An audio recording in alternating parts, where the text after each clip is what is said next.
प्रायोजक हैं गोल्डी मसाले। नमस्कार, मैं हूं प्रदीप विश्वकर्मा और आप देख रहे हैं आज का मुद्दा। और आज का हमारा मुद्दा है विपक्ष की गोलबंदी।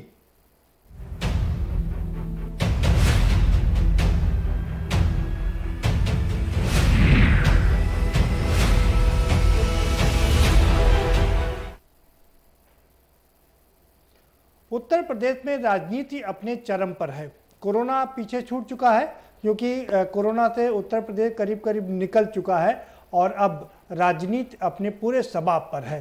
क्योंकि अब से 6 महीने बाद चुनाव होने हैं और देश के सबसे बड़ा सूबा होने के नाते ये इसकी अहम जिम्मेदारी होती है, क्योंकि उत्तर प्रदेश ही एक ऐसा प्रदेश है जहाँ से निकल करके दिल्ली की गद्दी पहुंचती है, दिल्ली की गद्दी तक लोग पहुंचते हैं। इसलिए इस मायने में सबसे अहम है ये। और यही कारण है कि यहाँ की राजनीति, आपने दिल्ली की राजनीति देखी होगी, बंगाल की राजनीति देखी होगी, तमिलनाडु के 5 राज्यों के चुनाव भी हाल में वहाँ की राजनीति देखी, लेकिन इन सब से इतर उत्तर प्रदेश की राजनीति एकदम अलग है। यहाँ भारतीय जनता पार्टी ने जहाँ अपने लोगों को एक बार फिर से मनाना शुरू कर दिया है, रूठों को मनाना शुरू कर दिया है और गोलबंदी शुरू कर दी है, तो वहीं विपक्ष ने भी गोलबंदी शुरू कर दी है।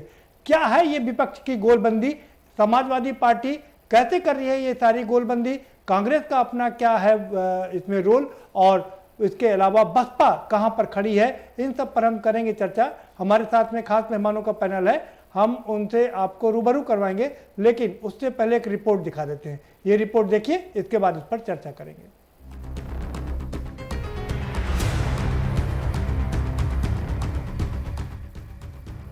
उत्तर प्रदेश में विधानसभा चुनाव अभी 6 महीने ज्यादा दूर है, लेकिन राजनीतिक दलों में सियासी घमासान शुरू हो गया है। जोड़ तोड़ की सियासत यूपी में परवान चढ़ चुकी है।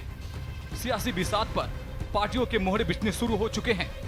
सत्ता की जंग के लिए सियासी दलों में खींचतान शुरू हो चुकी है। बसपा से निकाले गए बड़े नेता और बागी विधायकों ने आज अखिलेश यादव से मुलाकात कर यूपी में नए समीकरण पैदा कर दिए हैं। 2022 यूपी विधानसभा चुनाव के लिए जहां एक तरफ बीजेपी अपनी तैयारी में जुटी है, तो दूसरी तरफ दूसरे दलों में भी कहीं भगदड़ मची हुई है, तो कहीं गठबंधन की गांठ बांधने की तैयारी चल रही है, तो कहीं नेता अपनी पार्टी छोड़ नई पार्टी बनाने की और दूसरी पार्टी में जाने की जुगत में लगे हैं। बसपा में जहां टूटन चल रही है, तो बसपा प्रमुख शिवपाल यादव सपा अध्यक्ष की तरफ 2022 के लिए कई बार हाथ बढ़ा चुके हैं। कांग्रेस ने भी अपनी सियासी बिसात पर चुनावी मुद्दों को फिर काटना शुरू कर दिया है। प्रियंका गांधी जनता से जुड़े मुद्दों को ट्विटर के माध्यम से एजेंडा बनाकर ममता बनर्जी की राह पर चलने लगी है। लेकिन बड़ा सवाल यह है कि क्या ममता को बंगाल में जो सफलता मिली, वैसी सफलता प्रियंका गांधी को यूपी में मिलेगी? अखिलेश यादव चाचा शिवपाल के साथ समझौता करेंगे या नहीं, इसकी तस्वीर आने वाले वक्त में साफ हो जाएगा। लेकिन अखिलेश ने बसपा से टूटकर आए विधायकों को अलग दल बनाने की सलाह दी। ऐसे में बड़ा सवाल यह है कि बीएसपी से अलग हुए विधायकों का भविष्य क्या होगा? अगर नई पार्टी बनती है तो क्या बसपा से अलग हुए लोग इस दल में आएंगे? क्या ममता की तरफ प्रियंका का भी चलेगा कोई जादू? बसपा की रणनीति क्या होगी? यह है बड़ा मुद्दा। स्पेशल डेस्क के न्यूज इंडिया।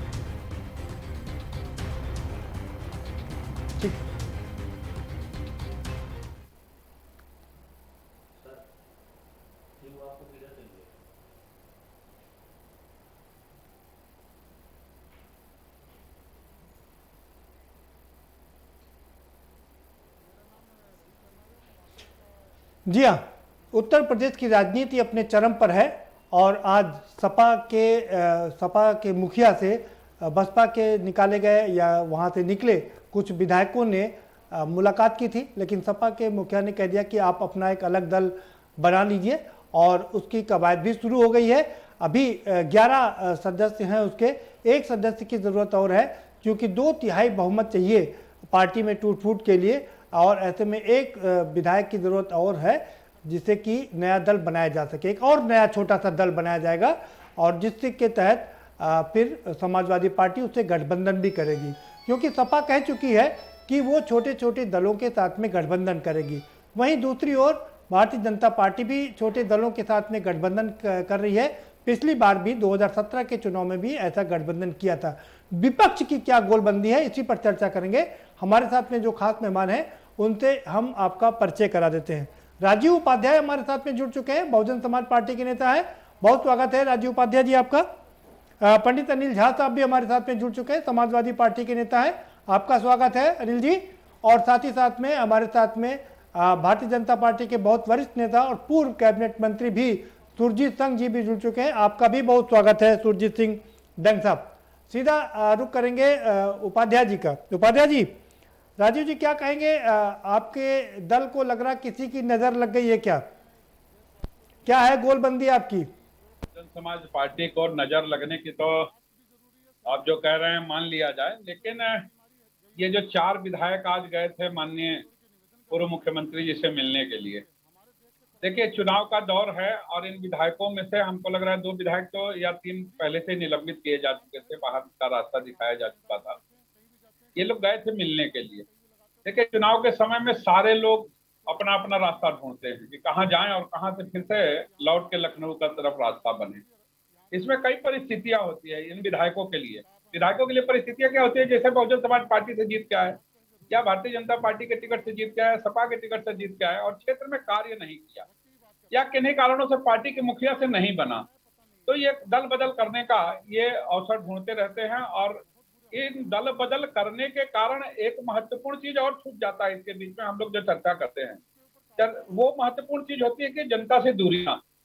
पिछले 4 साल पहले जो विधायक जीत के, मान लीजिए कि बहुजन समाज पार्टी से भी जो 4 विधायक जीत के आए थे, वो विधायक अब समाजवादी पार्टी में गए। निश्चित तौर पे ये साल 2 साल पहले से ही अपना मन जो है इधर से उधर बनाने लगते हैं और इस कारण से जो बहुजन समाज पार्टी का वर्कर होता है उनसे ये दूरी बना लेते हैं। रही बात अब ये जब चुनाव में जाते हैं तो ये ना बसपा के बचते हैं और ना समाजवादी पार्टी के बचते हैं। परिस्थितियां ऐसी है। अच्छा, दूसरा पहलू आपने जैसा कहा कि अखिलेश यादव जी ने कहा कि आप नई पार्टी बना लीजिए, आपसे गठबंधन करेंगे।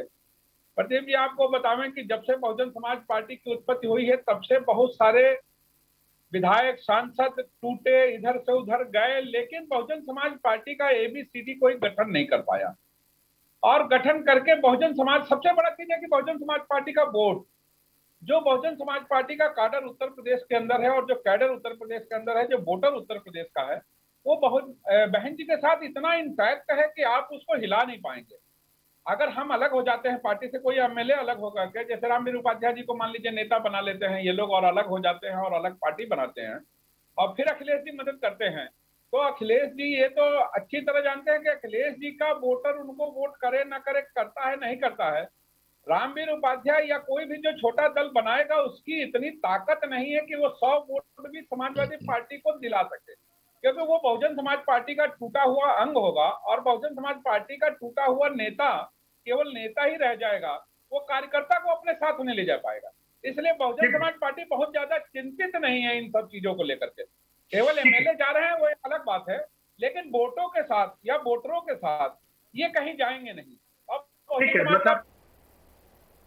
ठीक है, मतलब आपके विधायक जा रहे हैं लेकिन आपका वोट इंटैक्ट है, आपका कुल कहने का मतलब यही है। बिल्कुल ठीक करें, लेकिन हम आपको बताते चलें कि रामवीर उपाध्याय को नहीं बल्कि इन बागी नेताओं ने लालजी वर्मा को अपना नेता चुना है और इंतजार कर रहे हैं कि एक और विधायक आए तो वो अपनी पार्टी बनाए। आपके बताएंगे अनिल झा साहब, क्यों आप सारे लोगों को पार्टी में नहीं ले रहे हैं, क्यों उनसे कह रहे हैं कि एक अलग पार्टी बना लीजिए? आपके पास तो बढ़िया मौका है।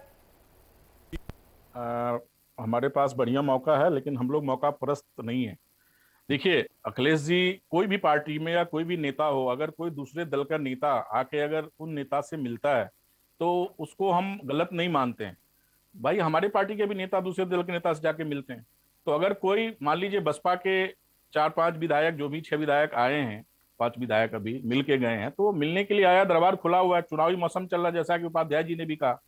और समाजवादी पार्टी का खुला, बिल्कुल उसमें कहीं कोई संशय नहीं होना चाहिए कि समाजवादी पार्टी 2022 का इलेक्शन किसी भी बड़े दल के साथ गठबंधन करके नहीं लड़ेगी। रही बात छोटे छोटे दलों को, तो जिनको अखिलेश यादव और समाजवादी पार्टी के विचारों को मान्य होगा, उस पर विश्वास रखते हैं, तो वो आके गठबंधन कर सकते हैं। जनता के पास हम लोग सब लोग मिलके जाएंगे।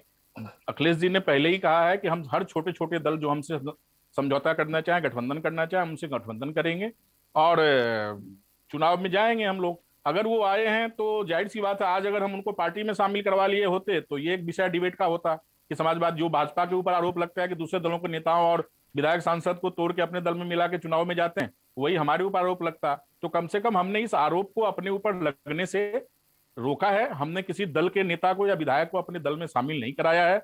जहां तक चुनाव की बात है तो जाहिर सी बात है वो पार्टी बनाएंगे। अगर उनको राजनीति करनी है तो कहीं ना कहीं पार्टी बनाना होगा, किसी न किसी पार्टी में जाना होगा, या बसपा से अगर वो नहीं रहना चाहते हैं। बसपा की हालत आप देख ही रहे कि पिछले 4.5 साल में बसपा कहीं जमीन पे है नहीं, और भारतीय जनता पार्टी के समर्थन में बहन मायावती जी का ट्वीट या स्टेटमेंट समय समय पे आता रहता है। तो जो लोग बसपा के को वोट दिए थे 4.5 साल पहले, और वो देख रहे हैं कि उनके नेता ही बसपा के साथ नहीं है, वो किसी और जगह पे है, किसी और लोगों के साथ में है, तो जो बात कर रहे थे वोट इंटैक्ट के हमारे उपाध्याय जी, तो उनको पता है विधायकों को भी कि भाई वोट तो हमें मिलेगी नहीं, क्योंकि अगर बसपा में रहे तो कहीं ना कहीं उनको अपना स्थान, अपना जगह तो आरक्षित कराना ही पड़ेगा। अब वो अपनी पार्टी बनाते हैं या किसी दल में जाते हैं, ये उनके ऊपर जो है डिपेंड करता है। अनिल जी आप ठीक है, अनिल जी आपने बहुत शानदार बात की कि जब नेता ही नहीं है बसपा के साथ में तो वो वोट कहाँ पर जाएगा, किसको करेगा वोट, ये आपने बहुत महत्वपूर्ण बात कही। हम रुक करेंगे डॉक्टर सुरजीत सिंह दंग साहब पर।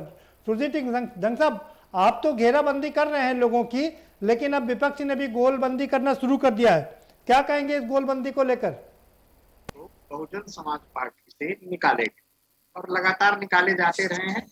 और अगली जो पिछली किश्त थी इसमें लालजी वर्मा और आपके जो नए विधायक कुछ निकाले गए। अब आप स्वयं देख रहे हैं कि 11 विधायक कुल है, अभी एक उनको और चाहिए नया दल बनाने।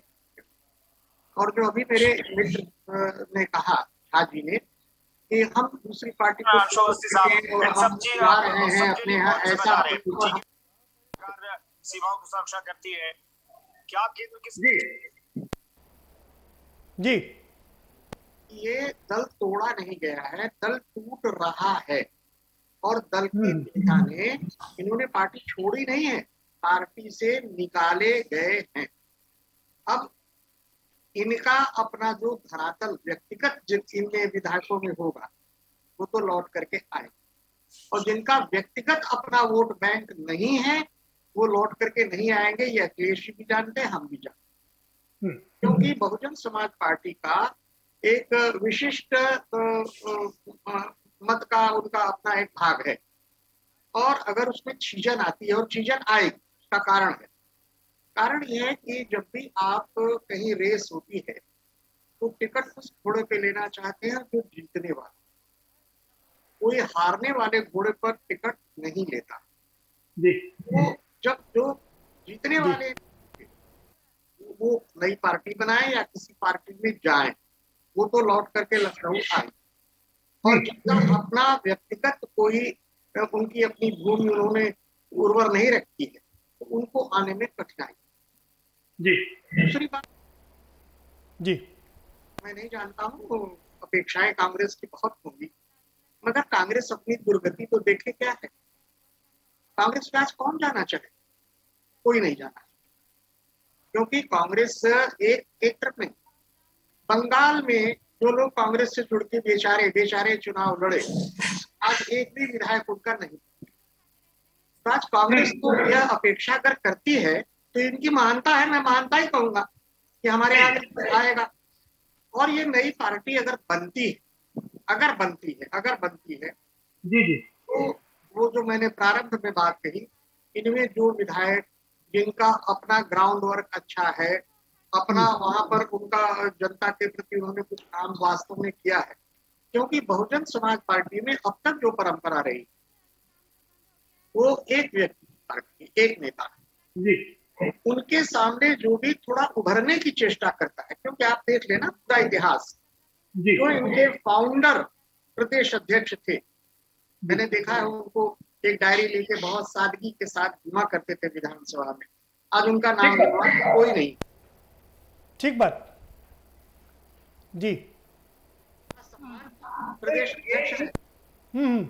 नहीं ये ठीक करे, बिल्कुल ठीक करे सर। सुरजीत सिंह दंग साहब आपका समय समाप्त हो गया है, आपके पास दोबारा से रुक करेंगे। हमारे पास में हमारे साथ एक और बहुत खास मेहमान हमारे साथ जुड़ चुके हैं, कांग्रेस के बहुत वरिष्ठ प्रवक्ता और नेता हैं, अंशु अवस्थी जी भी हमारे साथ पे जुड़ चुके हैं। बहुत स्वागत है अंशु जी आपका भी। अंशु जी आपका आवाज अब आपको लग रहा मिल रही है, क्या कहेंगे कि भारतीय जनता पार्टी तो गोलबंदी कर रही है, लेकिन अब विपक्ष ने भी गोलबंदी शुरू कर दी है, क्या कहेंगे आप? जो भी इस तरीके की गोलबंदी है, आप समझ सकते हैं कि उत्तर प्रदेश में चुनाव आ चुके हैं, चुनाव नजदीक है और सारी पार्टियां अपनी तैयारी कर रही हैं, सभी कमर कस चुकी। कांग्रेस पार्टी की जो बात है, कांग्रेस पार्टी जनता के मुद्दों पर उत्तर प्रदेश में चुनाव में जाएगी और पूरे 403 विधानसभा सीटों पर हम मजबूती से चुनाव लड़ेंगे। दूसरा, समाजवादी पार्टी अगर किसी को भी ज्वाइन करा रही, किसी की पार्टी तोड़ रही, तो मुझे लगता है उनको जरूरत क्या है। उनके पास तो 2012 में, 2007 में, 2012 में पूर्ण बहुमत था, 224 विधायक आए थे, 224 सीटें जिताई थी उत्तर प्रदेश की जनता ने। तो अगर उत्तर प्रदेश की जनता पर इतना भरोसा है, समाजवादी पार्टी के पास नेता भी है, तो उनको क्या जरूरत है दूसरे दलों के लोगों को शामिल कराने की, पहली बात। दूसरा, देखिए समाजवादी पार्टी का जो ग्लैमर है और जो श्री अखिलेश यादव जी का ग्लैमर है, वो लगभग समाप्त हो चुका है उनके इसी सब लक्षणों की वजह से। कोई क्रेडेंशियल नहीं बचा है। तो उसका कारण है, कभी आप कहते हैं कि वैक्सीन हम लगवाएंगे, कभी आप कहते हैं वैक्सीन हम नहीं लगवाएंगे। तो ये लगता है कि आप फायदा पहुंचा रहे हैं किसको? सत्ताधारी दल भारतीय जनता पार्टी को। क्यों? पूरे प्रदेश सहित पूरे देश में वैक्सीन की भारी शॉर्टेज थी और वैक्सीन ही एकमात्र कोरोना से बचाव का इलाज था। भारतीय जनता पार्टी की अदूरदर्शिता के चलते वो वैक्सीन देश में न प्रोडक्शन उतनी तेजी से हो पाया, ना हम वैक्सीन दूसरे विश्व से, दूसरे देशों से या विदेशी कंपनियों से खरीद पाए। देश के लोगों को वैक्सीन पूरी नहीं पड़ पा रही थी, तो निश्चित तौर से ये शॉर्टेज दिखती। तो इसलिए ये शॉर्टेज ना दिखे, इसको लेकर जो भी बीजेपी के सहयोगी थे, चाहे वो रामदेव जी हो या भारतीय जनता पार्टी के स्वयं के विधायक, सांसद, मंत्री हो या समाजवादी पार्टी के राष्ट्रीय अध्यक्ष हो, उन सब ने ऐसा माहौल बनाया कि जिससे लोगों का वैक्सीन के प्रति एक जो भ्रामकता है वो फैली। और आज उसी का परिणाम है प्रदीप जी कि आप देखिए, लोग गांव में, आप खबरें देखते हैं, आपका चैनल भी चला रहा वैक्सीनेशन को। हाँ, कि लोग वैक्सीनेशन करने से बच रहे हैं। बिल्कुल ठीक बात। ठीक है अंशु जी, ठीक है अंशु जी, आपका बिल्कुल ये बात ठीक है कि आप ठीक कह रहे हैं कि राजनीति के व्यक्ति को बहुत ही गंभीरता से बात करनी चाहिए, क्योंकि उनके बात का प्रभाव बहुत दूर तक जाता है। करोड़ों लोग उनको फॉलो करते हैं, उनके फॉलोअर होते हैं। दोबारा से रुक करूंगा आपका, राजीव जी के पास चलेंगे। अनिल झा साहब, मैं आपको पूरा मौका दूंगा अंशु जी की बात का जवाब देने के लिए, लेकिन राजीव जी के पास चलेंगे। राजीव जी, ये बात ठीक है कि जितने भी लोग निकले नेता पार्टी से निकलते हैं, उनका अस्तित्व ज्यादा दिन तक नहीं रहता, लेकिन समाप्त हो जाता है। लेकिन इस बात में भी कोई शक नहीं है कि जिस तरह से नेता पार्टी जो है नेताओं से ही बनती है, जिस तरह से नेता पार्टी छोड़ करके जा रहे हैं, पार्टी का ग्राफ भी तेजी से गिरा है। क्या आप इससे इनकार करेंगे? बहुजन समाज पार्टी का जो ये नेता जा रहे हैं इधर से उधर, इस चुनाव का मुद्दा है, चुनाव का समय है, आना जाना लगा रहेगा। इस विषय पे तो ज्यादा नहीं कहेंगे, लेकिन इतना जरूर कहेंगे कि पिछली बार मैंने एक चर्चा में ये आपसे कहा था कि बहुजन समाज पार्टी का न तो वोट घटा है और न ही अब वोट बढ़ने जा रहा है। बहुजन समाज पार्टी का वोट कैसे बढ़ा? भाई राजीव उपाध्याय जी, सवाल ये है, वोट घटा अगर नहीं है, सवाल सुनिए, अगर वोट घटा नहीं है तो पिछले 4-5 चुनाव से आपको लगातार हार क्यों मिल रही है? सवाल ये है ना, आप लोग इस पर क्यों नहीं मंथन कर रहे हैं? आता है वो कहीं न कहीं वोटरों पे बहुत भारी पड़ रही है। राजीव उपाध्याय जी, राष्ट्र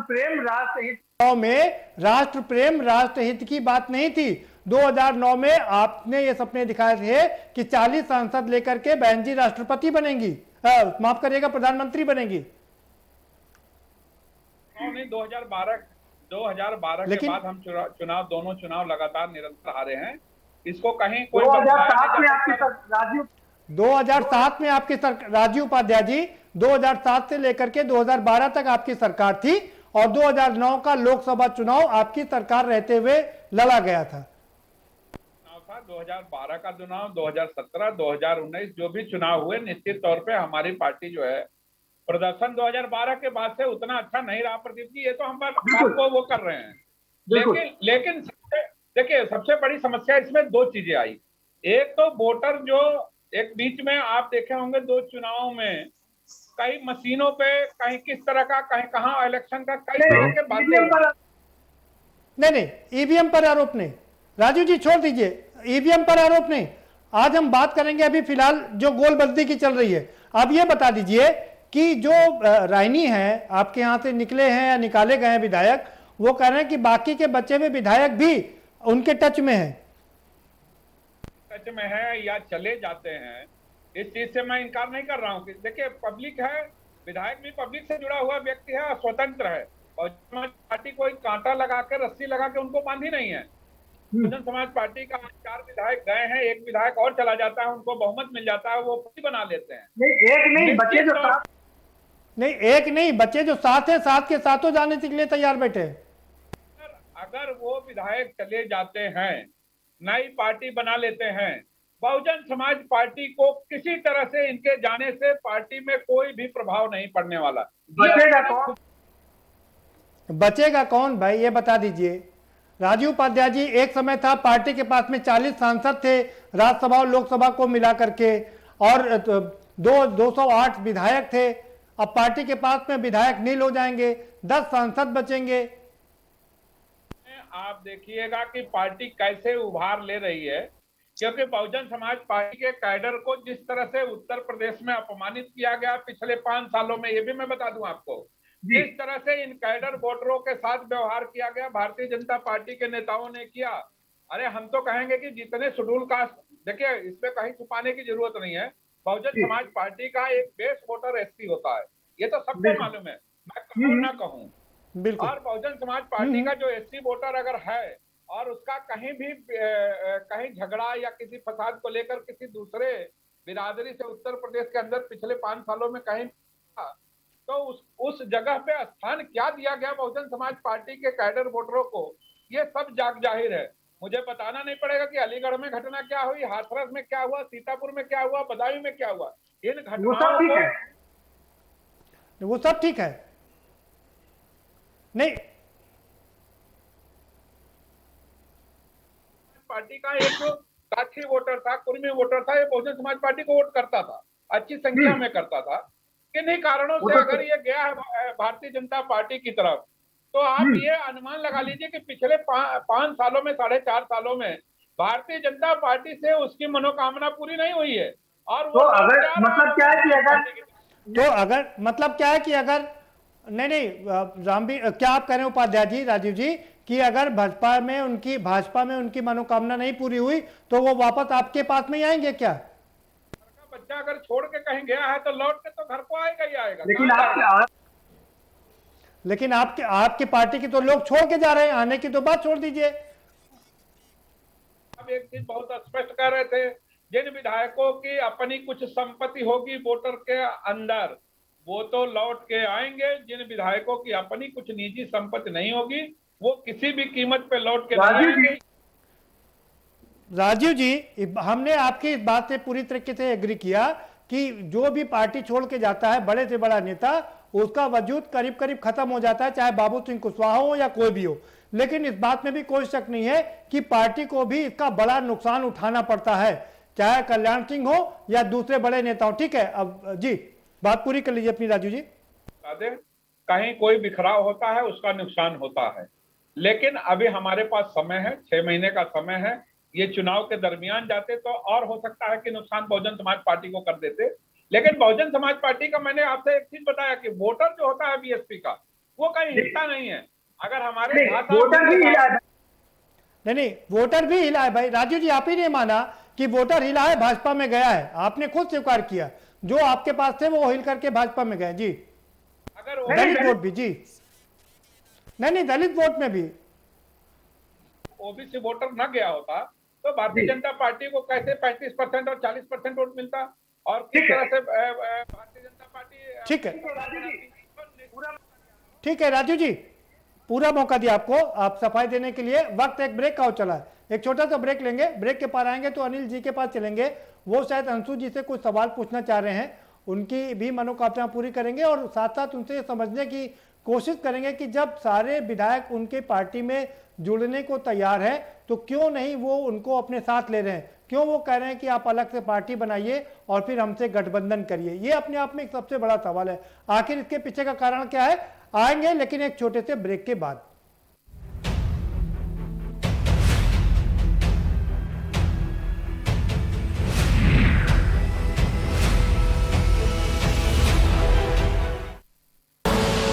आप देख रहे हैं के न्यूज, खबरों का सारथी।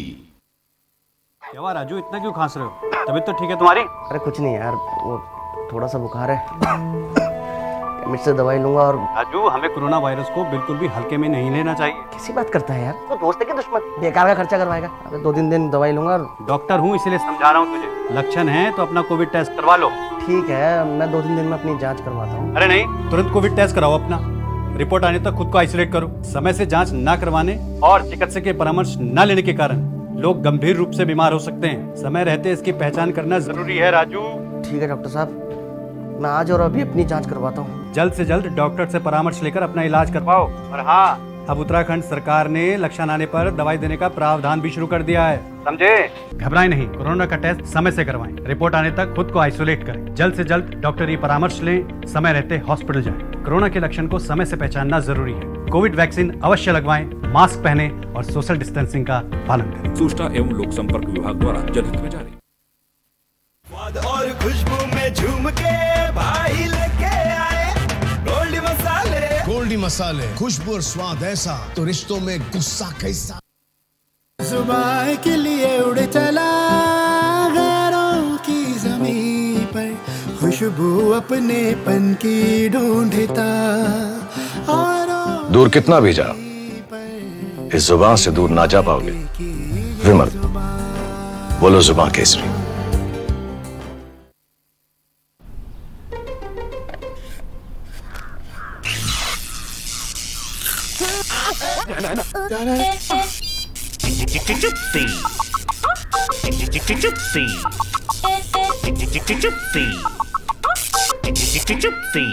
चिप्सीज, दोस्ती का नया फंडा।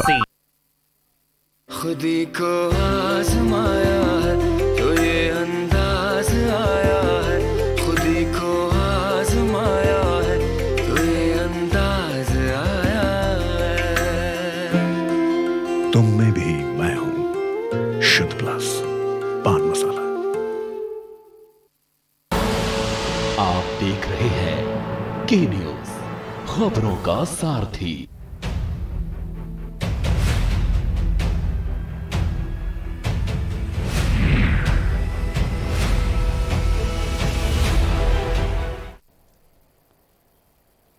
ब्रेक के बाद आपका स्वागत है और सभी मेहमान हमारे साथ में जुड़े हुए हैं। हम फिर से राजू जी, आपके पास 1 मिनट नहीं लेकिन 20 सेकंड है, आप अपनी बात रख सकते हैं। कि समाजवादी पार्टी उन विधायकों को क्यों नहीं ले रही है, उसका मैं जो बहुजन समाज पार्टी सोच रही है वो 2 अर्थ हो रहे हैं।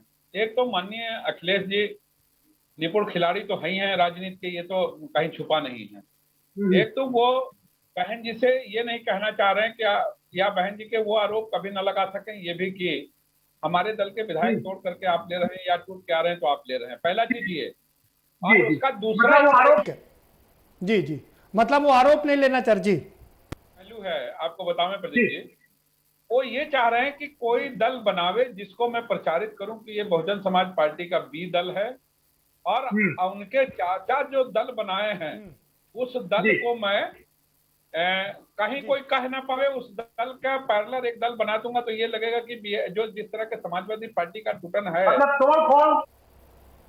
मतलब तोड़फोड़ की राजनीति से बचने के लिए कि उन पर आरोप न लगे, इसलिए वो करें। ठीक है अनिल झा साहब, आप अपनी बात रख सकते हैं जी। ठीक है राजू जी, बहुत हो गया, आपकी बात पूरी हो गई। अनिल जी, अंशु भाई कुछ कह रहे थे कि हमारी पार्टी जो है सबको तोड़ रही है और हम दूसरे दल के नेताओं को विधायक। मुझे लगता है कि पहले आप जो इस मुद्दा चल रहा है उस पर बात कर लीजिए, आपको पूरा मौका दूंगा। आप जी। मैं अंशु जी को बताना चाहता हूं कि हमारी पार्टी किसी नेता को, किसी विधायक मंत्री को तोड़ नहीं रही है, और टूट इनकी पार्टी रही है। इनके पार्टी के नेताओं को खरीद फरोख्त के माध्यम से भारतीय जनता पार्टी ने जगह जगह कई प्रदेशों में खरीदा है, और अभी महाराष्ट्र, छत्तीसगढ़, गुजरात और पंजाब अभी हिलने में लगी हुई है। उसको बचाएं तो बेहतर होगा। इन्होंने कहा कि हमारे नेता का ग्लैमर खत्म हो गया है। तो ग्लैमर तो राहुल गांधी जी का और प्रियंका जी का बचा हुआ है, जो आते हैं हाथ हिला के चले जाते हैं। हमारे नेता में कोई ग्लैमर न था न है। हमारे नेता जमीन से जुड़े हुए नेता है, युवाओं के धड़कन है, गरीबों मजमूनों के संघर्षों के साथी हैं। और जो उनका एक ट्रैक रिकॉर्ड है 2012 से 17 में, खास करके 2.5 साल में जो उन्होंने डिलीवरी की है। जवाब अनिल झा साहब, आप कहें तो जवाब ले लें अंशु जी से। अंशु जी, आप अपना ऑडियो ओपन कर लीजिए और जवाब दे दीजिए। नहीं, एक एक छोटा छोटा क्वेश्चन हो, आंसर हो तो बेहतर रहेगा। ठीक है। हम बोलता है का नारा दिया था, जो फ्लॉप हो गया, गुमराह हो गए जनता यहाँ के। हम उसी ट्रैक को आगे लेके, उसी नेता को, उसी आदर्श, उसी असूल को, उसी नीति और नियत को लेके आगे हमारी पार्टी जाएगी। वो ग्लैमर हमारा जो है वो बरकरार। ठीक है। ठीक जी, ठीक है। अंशु जी आप अपना ऑडियो खोल लीजिए और जवाब दे दीजिए अनिल झा साहब का। अंशु जी अपना ऑडियो खोल लीजिए। ऑडियो अपना बंद। अंशु जी आपने ऑडियो अपना बंद कर रखा है, उसको खोल लीजिए जी। अंशु जी आपकी, माफ करिएगा अंशु जी, आपकी आवाज हम तक नहीं पहुंच पा रही जी। प्रदीप जी सही बात यह है कि आप याद करिए 2012 में इतना बड़ा जनादेश उत्तर प्रदेश में समाजवादी पार्टी को मिला। किस लिए मिला था? कि एक नौजवान उत्तर प्रदेश का मुख्यमंत्री बनेगा, जो हो सकता है उत्तर प्रदेश में कोई बदलाव ला सके। 2017 में क्यों हराया था जनता ने, ये भूल जाते हैं कि उत्तर प्रदेश में कोई भी परीक्षा नहीं थी। जैसे इस समय भारतीय जनता पार्टी के समय हो रहा, वही हाल उस समय था। कोई भी एग्जाम नहीं था जिसका पेपर लीक ना होता हो। नौकरियां 20-20 लाख में। झा साहब बोलने दीजिए, आप बोल रहे थे, मैं तो सुन रहा था। या तो आप बोलना तो बोलिए ना सर। बोलिए, मैं तो सुन रहा हूँ चुपचाप। तो आपको जितना बोलना है बोल लीजिए। अरे आप कहाँ 12 में, 17 में, 13 में जा रहे हैं? अरे झा साहब अपच मत हो, आपको अपच जाना पड़ता है। आप बोलिए। देखिए, कोई भी परीक्षा नहीं होती थी जो लीक ना होता। 20-20 लाख में नौकरियां कैसे बढ़ती थी ये सभी को पता है। सरकारी संस्था का सेवा मंडल में।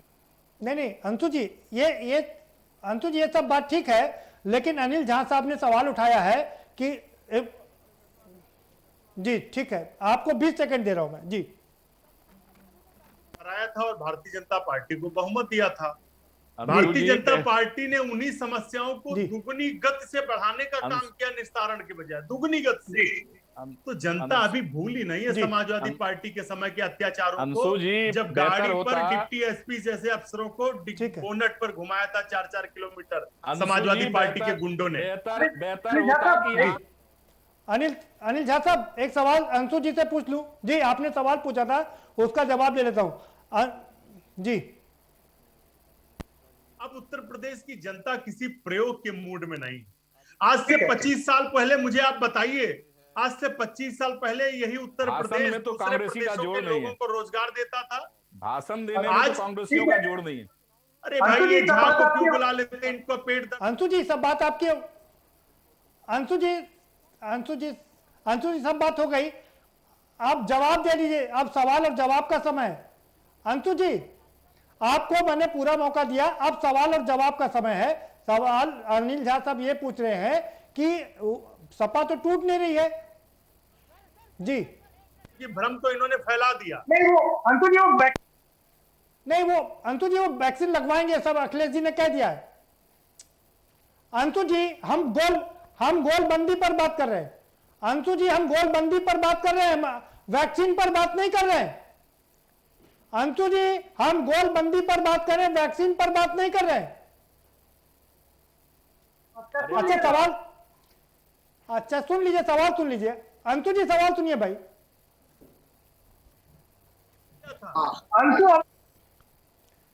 अंशु अवस्थी जी सवाल का जवाब दीजिए भाई। अंशु जी सवाल सुन लीजिए। वो अनिल झा कह रहे हैं कि आपकी सपा तो टूट नहीं रही है, टूट तो बहुत बसपा और कांग्रेस रही है। आपके तमाम नेता टूट करके जा रहे हैं, तो कैसे लड़ेंगे आप लड़ाई? है, ना अपने काम पर भरोसा है, ना अपने नेताओं पर है। ये भर्ती अभियान इन्होंने चलाया है, चलाने दीजिए। उत्तर प्रदेश की जनता प्रयोग के मूड में नहीं है। अब भारतीय जनता पार्टी से शाम को कोचिंग मिलती, वही सुबह बोलते हैं अखिलेश जी। पूरा उत्तर प्रदेश जानता है इस बात को। जो शाम को कोचिंग मिलती, जब कहा गया कि भाई भ्रम फैलाओ, भ्रम फैलाया। जब कहा गया नहीं नहीं अब वैक्सीन लगवानी है, पूरी आ गई है, सप्लाई हो रही है, तो कहा ठीक है लगवा लेंगे। अरे जिनका कोई स्टैंड नहीं है, कोई क्रेडिबिलिटी नहीं, वो क्या बात करेंगे उत्तर प्रदेश के बारे में? जनता ने तो उनसे मुक्ति पाई है। ठीक है अंशु जी। अरे भाई अंशु अवस्थी जी, तमाम लोग पार्टी ज्वाइन करने के लिए लाइन लगाए हुए हैं। आउट हो रहे हैं सारे विधायक, एक भी सीट नहीं निकाल पा रहे हैं। तो ये बातें कम से कम वो लोग करें जिनका दूसरे प्रदेशों में कुछ जनाधार भी हो। उत्तर प्रदेश में इनकी ये बातें वो लोग करें जिनका कुछ उत्तर प्रदेश में जनाधार भी हो। खाली राहुल गांधी, प्रियंका गांधी पार्टी में रह जाए और ये बैठ के यहाँ पे भाषण दे रहे हैं। ये अखिलेश जी से पूछ लो, ये बोलना है कि नहीं बोलना है। पंजाब, अरे अखिलेश जी से बीजेपी से भी पूछ लो, ये बोलना है कि नहीं बोलना है, क्योंकि आप लोग वही बोलते जो बीजेपी शाम को लिख के दे देती है। ये आप पूछ के आओ, जहाँ से पूछ के आते हो, यहाँ पे मैं इसीलिए कह रहा हूँ कल्याण सिंह को क्यों। अच्छा छोड़ अनिल झा साहब, ठीक है। बीजेपी के लोग कर रहे हो, कल्याण सिंह क्यों शामिल हुए थे भारतीय जनता पार्टी में? बताइए। अरे हमने तो आपको भी शामिल किया था, तो उसकी बात आप बताइए। मुलायम सिंह यादव जी ने क्यों कहा कि 2014 के बाद चुनाव में क्यों कहा कि मोदी? अंतु जी हम बीती ताई बिसार दे, आगे की सुध ले। अभी जो वर्तमान में घट रहा है उस पर चर्चा कर लेते हैं। अनिल झा साहब सवाल ये नहीं, आ रहा हूं अनिल झा साहब के पास चलता हूं। अनिल झा साहब सवाल ये है कि आपके पास लोग आ रहे हैं, आप उनको ज्वाइन क्यों नहीं करा रहे, क्यों दूसरी पार्टी बनाने के लिए कह रहे हैं? अनिल झा साहब। अरे अनिल झा जी पहले ये जवाब दे दीजिए कि मोदी जी को दोबारा प्रधानमंत्री बनाने के लिए मुलायम सिंह ने विश क्यों किया था? दिन भर प्रधानमंत्री करके मोदी को ब्रांड बना दिया आप लोगों ने। नहीं, आपके नेता क्यों कहते प्रार्थना वो कामना करते हैं? मोदी कर करके ब्रांड बना दिया। आप बताइए कल्याण सिंह को क्यों शामिल कराया था? कोई जवाब है आपके पास? ठीक है भाई, हमारे साथ एक और खास मेहमान जुड़ चुके। रुकिए, आ रहा हूं। अंशु जी और अनिल झा जी, आप दोनों लोग रुकिए। हमारे साथ में एक और खास मेहमान जुड़ के संदीप चौधरी जुड़ चुके हैं, जो कि राजनीतिक विश्लेषक हैं। हम उनके पास चलेंगे। संदीप चौधरी जी, आपको आवाज मिल रही है? संदीप चौधरी, ठीक है। अंशु जी आऊंगा आपके पास। संदीप चौधरी जी, विपक्ष की गोलबंदी चल रही है बसपा के। भाई अंशु अवस्थी जी, संदीप जी को सुन लीजिए। भाई संदीप जी, आप अपनी बात रख लीजिए। विपक्ष में गोलबंदी चल रही है, लेकिन एकता नजर नहीं आ रही है। कैसे निपटेंगे भाजपा से ये गोलबंदी करके? अंशु जी संदीप चौधरी राजनीतिक विश्लेषक हैं, वो अपनी बात रखना चाह रहे हैं। जी संदीप जी। एक जैसी डॉग फाइट होती है, आपने देखा होगा जब भारत पाकिस्तान की लड़ाई होती है, इस तरीके की डॉग फाइट भी देखने को मिलती है। लेकिन हकीकत यह है, जिस तरीके से विपक्ष आज बीजेपी को हराने की कोशिश कर रहा है, उसमें इसमें कोई दो राय नहीं है कि जो पार्टी टक्कर देने वाली है आज की तारीख में उत्तर प्रदेश में, वो समाजवादी पार्टी है। प्रदीप जी, जिस तरीके से बसपा टूट रही है, कमजोर हो रही है, टूट के कारण कोई भी पार्टी है प्रदीप जी, ये सर्वविदित है कि पार्टी कमजोर होती है। और वो लोग आज सपा की तरफ जा रहे हैं, अखिलेश की तरफ जा रहे हैं। और चाहे वो अलग दल बनाए, चाहे वो सपा में शामिल हो जाए, मुझे तो लगता है वो सपा में ही शामिल होंगे, सपा के टिकट पर ही वो इलेक्शन में आएंगे बीच मैदान में। तो इससे कहीं ना कहीं समाजवादी पार्टी मजबूत होगी। लेकिन इस चीज में कोई दो राय नहीं है, अगर विपक्ष एकजुट नहीं हुआ तो भारतीय जनता पार्टी को टक्कर देना इतना आसान नहीं होगा। भारतीय जनता पार्टी आखिर तक अपने अस्त्र शस्त्र चलाएगी, और जैसे आपको मालूम है, धन बल का जो भी प्रयोग भारतीय जनता पार्टी कर सकती है वो करेगी। लंबे टाइम के बाद उत्तर प्रदेश में भारतीय जनता पार्टी की वापसी हुई है, लेकिन कांग्रेस पार्टी को भी आप इग्नोर नहीं कर सकते। कांग्रेस पार्टी अगर पूरे प्रदेश में नहीं तो कुछ एरियाज ऐसे हैं जहां पे बहुत ज्यादा मजबूत है। जैसे अगर मैं एक सहारनपुर जिले की बात करूं तो सहारनपुर जिले की जितनी 4-5 सीट है उन पे इमरान मसूद का जबरदस्त प्रभाव है। आज की तारीख में भी कांग्रेस के वहां पर एमएलए हैं, और जो गंगो का उपचुनाव हुआ था वो भी आपने देखा, नौमान मसूद वहां से बहुत कम अंतर से, कुछ वोटों के अंतर से चुनाव हार गए थे। जबकि आप जानते हैं उपचुनाव में कहीं ना कहीं सरकार की दखलंदाजी भी होती है और उपचुनाव अक्सर सरकार के हिसाब से जीत। संदीप चौधरी जी, मैं आपसे दो चीज समझना चाहूंगा। आपने कांग्रेस की बात की, ठीक है, आ रहा हूं। संदीप चौधरी जी, मैं आपसे दो चीज समझना चाहूंगा। एक चीज ये, आपने इमरान मसूद की बात करी, इमरान प्रतापगढ़ी की भी बात कर लेते हैं। तो जो मुस्लिम चेहरे सामने लाए जा रहे हैं, नसीमुद्दीन सिद्दीकी भी वहां पहुंच चुके हैं, क्या लगता है कि कांग्रेस अपने पुरानी उस पर वापस आ रही है और अल्पसंख्यक वोटों को लुभाने की कोशिश फिर से की जाएगी? तो बताऊं, कांग्रेस पार्टी की जो राजनीति का आधार रहा है, आप शुरू से लेके चलें तो कांग्रेस पार्टी का एक संयुक्त वोट बैंक था। उसमें ब्राह्मण भी होते थे, उसमें यादव भी होते थे, जाट, गुज्जर, और उसमें मुस्लिम वोट बैंक का भी अहम रोल रहता था। एक टाइम पर दलित वोट बैंक भी कांग्रेस के साथ होता था। लेकिन धीरे धीरे क्षेत्रीय दल बनते गए, मायावती जी आई, बसपा पार्टी आई तो दलित वोट बैंक अलग हो गया। इसी तरीके से जब मुलायम सिंह जी आ गए तो फिर काफी हद तक उनका जो वोट बैंक था, मुस्लिम वोट बैंक और यादव वोट बैंक, वो अलग हो गया। चौधरी चरण सिंह और अजीत सिंह की वजह से कहीं ना कहीं जाट वोट बैंक अलग हो गया। तो इस तरीके से कहीं ना कहीं कांग्रेस पार्टी लगातार कमजोर होती गई। और फिर जिस तरीके से भारतीय जनता पार्टी ने एक धार्मिक आधार पे कह लीजिए, हिंदुत्व की बात करके कह लीजिए, मंदिर मस्जिद की बात करके कह लीजिए, अपने वोट बैंक को जोड़ने का। ठीक है संदीप चौधरी जी, दो छोटे छोटे सवाल और है आपसे। सवाल नंबर एक, ठीक है संदीप चौधरी जी, सवाल नंबर एक, संदीप जी बिल्कुल वो समझ में आकी बात। सवाल यह है कि बसपा जो टूट रही है, क्या जो उसका फायदा फिर तो कांग्रेस को मिलना चाहिए था, सपा को क्यों मिल रहा है? क्या कांग्रेस इतनी मजबूत दिखाई नहीं दे रही है? जो आप बसपा की बात कर रहे हैं, बसपा के टूटने की बात कर रहे हैं, तो आपको एक चीज का ध्यान देना पड़ेगा। बसपा से टूटने के बाद आज तक आप मुझे एक नेता नहीं बता सकते जो नेता बड़ा बना हो। बसपा के जितने भी नेता होते हैं वो वोट बैंक उन नेताओं का नहीं होता है। वो बसपा में इसलिए आते हैं, इसलिए उनको बसपा का टिकट चाहिए कि बसपा का वोट बैंक उनको चाहिए होता है, वो बसपा के वोट बैंक से बनते हैं। संदीप चौधरी जी, ये सवाल मैंने आपने फिर कहा और ये जवाब मैंने उनसे भी लिया था कि अगर बसपा के जो टूट के जाते हैं वो करीब करीब समाप्त प्राय हो जाते हैं, लेकिन इसमें भी कोई शक नहीं है कि पार्टी भी बहुत कमजोर हुई है। 2009 का इलेक्शन हो, 12 का हो, 14 का हो, 17 का हो, 19 का हो, लगातार उसको सफलता नहीं मिली है। तो ये नेताओं के पार्टी छोड़ के जाने का ही नतीजा है ना?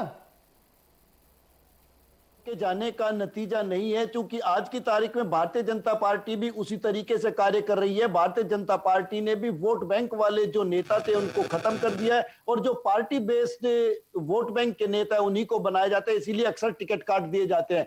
बसपा की जो रीजन है, बसपा का रीजन है जो ब्राह्मण समाज है, ब्राह्मण समाज को साधने का जो उनका एक कोशिश है वो पूरी तरीके से सफल नहीं हुई है। जिस दिन ये पार्टी ब्राह्मण समाज को साधने में सफल हो जाएगी तो ब्राह्मण एक ऐसी चीज है हमारे देश के अंदर जिसके साथ जाट भी जुड़ा है, जिसके साथ गुज्जर भी जुड़ा है। बिल्कुल ठीक कह रहे हैं, ये किसी को भी बना सकता है। बिल्कुल ठीक है। एक आखिरी सवाल आपसे संदीप जी, जिस तरह से बंगाल में महिला होते हुए ममता बनर्जी को फायदा मिला और अब स्मृति ईरानी को वहां पर लगाया जा रहा है, तो क्या उत्तर प्रदेश में प्रियंका गांधी को फायदा मिलेगा महिला होने का? जिस तरह से बंगाल में ममता बनर्जी को फायदा मिला महिला होने का, उत्तर प्रदेश में भी प्रियंका की साफ सुथरी छवि है, तेज तर्रार नेत्री की छवि है, क्या यूपी में प्रियंका को भी फायदा मिलेगा, कांग्रेस को फायदा मिलेगा? ये मानता हूं कि इस बार के चुनाव में भारतीय जनता पार्टी की सीटें घट सकती हैं और दूसरी जो छोटी पार्टी है जैसे कांग्रेस है, कांग्रेस की सीटें इस बार बढ़ सकती हैं, क्योंकि प्रियंका गांधी की तुलना आप ममता बनर्जी से नहीं कर सकते। ममता बनर्जी रूट से जुड़ी हुई नेता है और उन्होंने बंगाल में बहुत कार्य किया है। प्रियंका इतना कार्य उत्तर प्रदेश में नहीं किया है और इतना कार्य वो कर भी नहीं सकती जिस तरीके के वो प्रोफाइल चाहते हैं। वो हाई प्रोफाइल नेता है, लेकिन इसमें कोई दो राय नहीं, प्रियंका गांधी ने पार्टी में जान डालने की कोशिश की है, संगठन को मजबूत करने की कोशिश की है और लोगों तक अपनी रीच बनाई है, अपनी पहुंच बनाई है, तो उसका फायदा मुझे लगता है कांग्रेस पार्टी को, प्रियंका गांधी को मिलेगा। ठीक है, ठीक है। सुरजीत सिंह डंग साहब, आपने सुना संदीप चौधरी जी कह रहे हैं कि भारतीय जनता पार्टी की सीटें घटने जा रही हैं, क्या कहेंगे आप? बात कहना चाहूंगा अपने मित्रों से। ठीक है, ये टेलीविजन पे हम आपस में बहस में बैठे हैं, मगर विवाद के साथ संवाद भी होना चाहिए।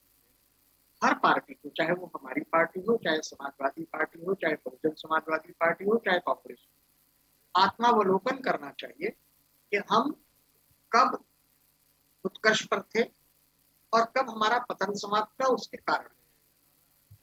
बहुजन समाजवादी सुरजीत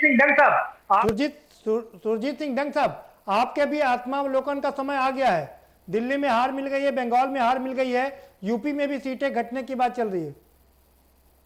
आत्मावलोकन करना ही चाहिए। जब बहुजन समाज पार्टी धीरे धीरे करके अपने बिल्कुल बेसिक कैडर के आधार पर चली, तो धीरे धीरे उत्कर्ष करती चली। जब वहां धन बल का नंगा नाच होने लगा, टिकट बिकने लगे और धीरे धीरे जो उनका बेसिक कैडर था वो नष्ट होता चला गया, और वही उनके पतन का प्रमुख कारण है। बिल्कुल। समाजवादी पार्टी वो शुद्ध रूप से जातियों के आधार पर चुनाव लड़ती थी और आज भी लड़ने की उनकी योजना है। नहीं, जातियों पर तो सभी चुनाव लड़ते हैं। नहीं, जातियों पर तो सभी चुनाव लड़ते हैं जी। सर, समय समाप्त हो गया, अब समय इतना नहीं है, सभी के पास जाना। जी जी। और तुष्टीकरण के आधार पर बहुत दिन नहीं चल सकता कोई भी। और जो एक मेरे मित्र कह रहे थे कि पिछले जो इसके पहले विधानसभा के चुनाव हुए, उसमें पूर्ण बहुमत के साथ एक नौजवान को मुख्यमंत्री बनाने के लिए लोगों ने वोट दिया था। ऐसा नहीं है, वोट दिए थे श्रीमान मुलायम सिंह जी के नेतृत्व, और श्रीमान मुलायम सिंह जी ने चाहे किसी कारण से पुत्र को, उन्होंने एक नौजवान बिल्कुल ठीक है जी, परिवार में ही फूट पड़ गए। अब जल्दी से ये बता दीजिए। ठीक है, ये बात आपने, ये आपकी बात पूरी। सर, इतनी बात समझने के लिए समय नहीं बचा है। सवाल कुछ आपसे भी हैं, आपसे भी कुछ सवाल हैं जी। सब सवाल सर ये है, सर सवाल ये जी, सर इतना समय नहीं बचा, समय समाप्त हो गया है। समय नहीं बचा सर, समय बहुत कम बचा है। सवाल ये है कि आपको भी आत्मावलोकन का समय आ गया है। अनुप्रिया पटेल काफी दिनों तक नाराज रही, राजभर काफी दिनों तक नाराज रहे, निषाद काफी दिनों तक 4 साल तक नाराज रहे, अब आप उनको मनाने चल दिए हैं। तो अनुप्रिया पटेल, तो आपने उनको अपने साथ में क्यों लिया था? तो आपने उनको साथ में क्यों लिया था? अगर वो कभी संतुष्ट नहीं हो सकते तो उनको साथ में क्यों लिया था? बहुजन समाज के साथ कैसे नहीं होंगे? जनता पार्टी अपने ठीक है राजू जी, सवाल ठीक है राजू जी, सवाल पूछ लीजिए जी। सुरजीत सिंह जी, राजू जी सवाल पूछना चाह रहे हैं जी। इसकी हमें चिंता नहीं है, हमको हमें तो केवल हमने जिस प्रकार से काम किया है, सुनिएगा, चाहे केंद्र में चाहे उत्तर प्रदेश में, सुनिएगा, और हम समाज को ये भारतीय जनता पार्टी अगर अपने पैरों पे का बंधन खत्म नहीं हुआ, मगर भारतीय सुरजीत सिंह डंग साहब, राजीव जी कुछ सवाल पूछना चाह रहे हैं, उनका सवाल सुन लीजिए जी। राजीव जी, जनता पार्टी अपने पैरों पे इतनी मजबूत है, उत्तर प्रदेश के अंदर तो पिछले 20 दिनों में मैंने देखा कि जिन दलों के नेताओं को आपने बाहर फेंक दिया था, कूड़ेदान में 4 सालों से फेंका हुआ था, क्या उनकी जरूरत और उनकी बैसाखी की जरूरत आपको पड़ गई कि उनको मंत्री पद, न जाने कितने आवाज उठ रही है कि पैसे, प्रलोभन, मंत्री, केंद्र में भी मंत्री, राज्य में भी मंत्री बना दीजिए, चाहे जैसे हो राजभर भी आ जाएं, चाहे जैसे हो निषाद जी भी आ जाएं, जैसे भी हो अनुप्रिया पटेल भी आ जाए। तो क्या भारतीय जनता पार्टी को अपने ऊपर भरोसा नहीं है? इन दलों के ऊपर ही भरोसा होकर के चुनाव जीता जाएगा? आपके अत्यंत सुमधुर और अच्छी भाषा के लिए आपको धन्यवाद देता हूं कि कूड़ेदान में फेंक दिया था, उनका पूरा सम्मान था। सांसद वो मेरे ही जिले से, मेरी कॉन्फ्रेंसी उसमें एक हिस्सा है। उत्तर प्रदेश मेरी बात सुनिए ना, अब आप बोलिए मत, हमारी बात पूरी सुनिए। मैंने आपको नहीं टोका, मैंने आपको नहीं टोका है, अब आप सुनने का साहस तो रखिए। बिल्कुल बिल्कुल राजीव जी झूम मेरे जवाब दीजिए। पिछली बार भी हमने कई छोटे दलों से समझौता किया था और चुनाव के पहले और चुनाव के समय हम फिर करेंगे समझौता। जहां लेकिन यूज हाँ चुनाव के समय करेंगे, फिर यूज करके उनको फेंक देंगे, में डाल देंगे। चुनाव के समय इनको जोड़ेंगे। इतनी प्यारी भाषा आप बोल रहे हैं। वो कूड़ेदान कहाँ रखा है? समाजवादी पार्टी में है कि कांग्रेस में रखा? कहाँ है वो कूड़ेदान? और आप जो कूड़ेदान करते हैं, घोर रूप से जातिवाद करते हैं, जो आप गुंडागर्दी करते हैं, जो लोगों की जमीन पर कब्जा करते हैं, जो आप प्रत्याशी चुनते समय कितने कत्ल किए हैं, कितनी डकैतियां, कितने अपहरण किए हैं, इस पर विचार करते हैं। मेरा आत्मा बलवान करो भाई। काम वाले लोग हैं। पूछो पंडित जी, सत्ता में नहीं है लेकिन हमारी, और इसीलिए जनता ने बाहर किया आपको। आज की डेट में योगी जी के समय भी बहुजन समाज पार्टी की सत्ता के लोग घर में बैठ करके याद करते हैं कि बीएसपी की नेता थी तो किसी तरह का ठीक है, सभी पार्टी को याद किया जाता है। फाइनल कमेंट का वक्त हो चला है। अंशु अवस्थी जी, आपकी ऑडियो बंद है। अंशु अवस्थी जी, आप अपना फाइनल कमेंट दे सकते हैं। ठीक है भाई, समय समाप्त हो गया। राजीव जी, फाइनल कमेंट के लिए चलते हैं। अंशु अवस्थी से शुरू करते हैं। अंशु जी, क्या प्रियंका गांधी की साफ सुथरी और जुझारू छवि का फायदा मिलेगा आपको उत्तर प्रदेश में इस बार? उत्तर प्रदेश की बंगाल, इनको बंगाल ने इतनी बड़ी चोट दी है कि ये बंगाल भूल ही नहीं पा रहे, उनके पति भूल ही नहीं पा रहे बंगाल। दुर्भाग्य यही है। अब वो जुझारू ममता जी को तोड़ते थक गए और ममता जी ने इनको तोड़ करके भेज दिया। कहाँ जुझारू है? कहाँ से जुझारू? अरे ठीक है भाई, अरे ठीक है भाई, सुरजीत तक डंग साहब मान लिया कि मोदी और योगी जी के अलावा कोई जुझारू नेता नहीं है देश में, लेकिन दूसरों को भी बोलने का मौका दीजिए प्लीज। अंशु जी, अपनी बात पूरी कर लीजिए जी। सोच विचार के लगाइए। जुझारू डंग साहब, कांग्रेस मुक्त नहीं, कांग्रेस युक्त भारत चाहिए।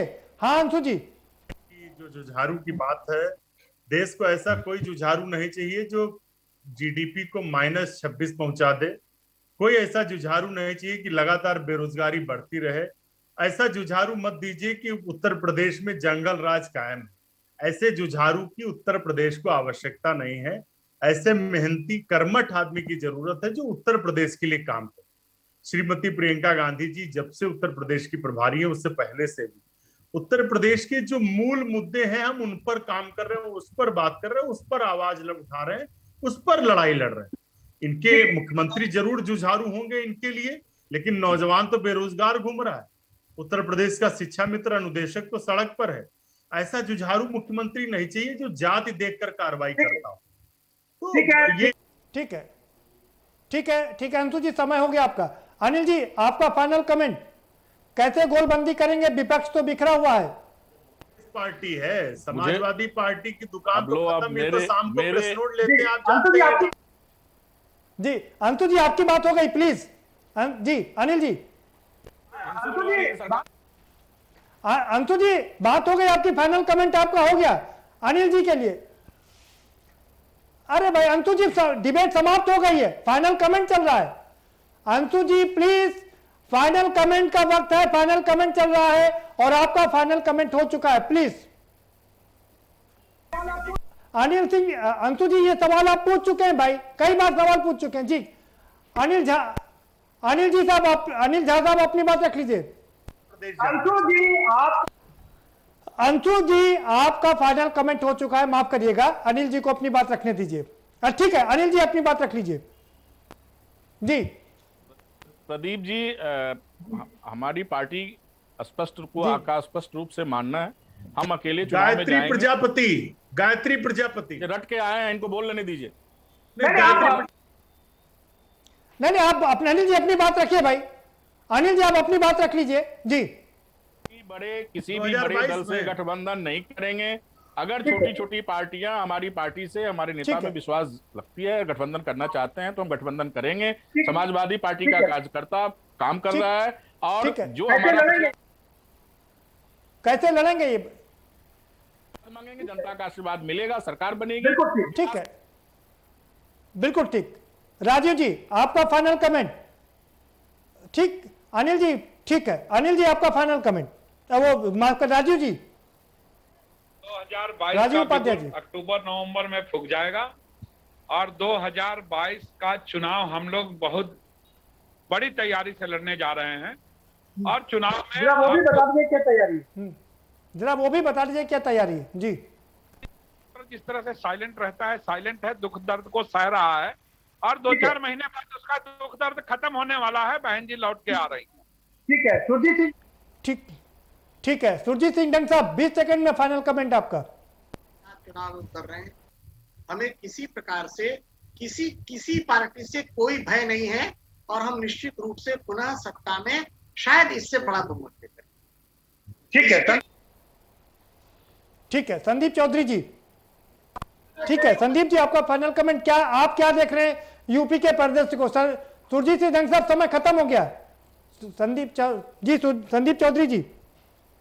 है भारतीय जनता पार्टी और समाजवादी पार्टी के बीच में टक्कर है। आने वाले टाइम में कांग्रेस बसपा क्या रणनीति अपनाते हैं ये वक्त बताएगा, लेकिन जिस तरीके से बसपा टूट रही है और मायावती जी काफी टाइम से निष्क्रिय हैं, उससे लाजमी है कि पार्टी लगातार कमजोर हुई है। ठीक है, ठीक है, बहुत शुक्रिया। आप सभी मेहमानों का बहुत धन्यवाद इस चर्चा में शामिल होने के लिए। तो बहुत दिलचस्प लड़ाई है क्योंकि भारतीय जनता पार्टी किसी भी कीमत पर उत्तर प्रदेश को खोना नहीं चाहेगी, क्योंकि उसे पता है कि देश की गद्दी का रास्ता यूपी से ही होकर के गुजरता है। ऐसे में इसको अपने हाथ में रखना बहुत जरूरी है और यही कारण है कि पूरे दमखम के साथ, यानी कि दिल्ली और वेस्ट बंगाल के अलावा और ज्यादा दमखम के साथ उत्तर प्रदेश में चुनाव के लिए उतरेंगे।